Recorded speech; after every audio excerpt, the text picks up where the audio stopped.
2 jours pour accroître le commerce en Afrique de l'Ouest. Mais comment? Voilà l'équation à résoudre par les acteurs leaders du secteur privé de la région.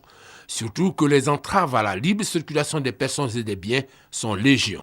C'est le sens du cri de cœur de Jean-Louis Billon, président de la Chambre de commerce et d'industrie de Côte d'Ivoire.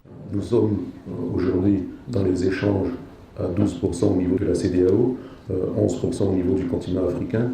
Quand on sait que l'Amérique du Sud échange entre elles à 45%, l'Amérique du Nord à 54%, l'Asie à 58%, l'Union européenne à 64%, et nous-mêmes à proximité de nous, la CEDEAO, nous avons un marché de plus de 300 millions de consommateurs et on échange à peine à 12% avec de nombreuses barrières.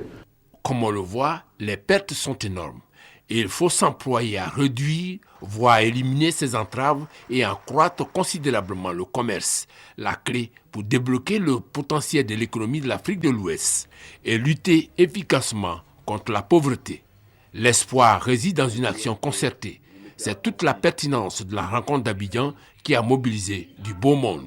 De compétences et d'origines diverses, ces participants à Bordelès 2012, entendez Commerce sans frontières, vont débattre des stratégies d'intégration régionale du commerce et des opportunités d'investissement. Pour cet enjeu, une invite du ministre ivoirien du Transport.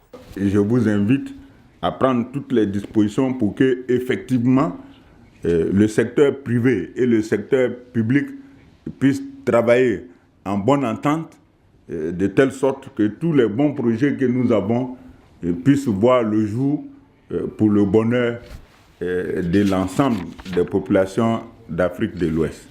L'Alliance Bordelaise ou Commerce sans frontières est née en 2010. C'est un partenariat conduit par le secteur privé. Cette alliance œuvre pour la réduction des coûts et des retards dans le transport des personnes et des biens.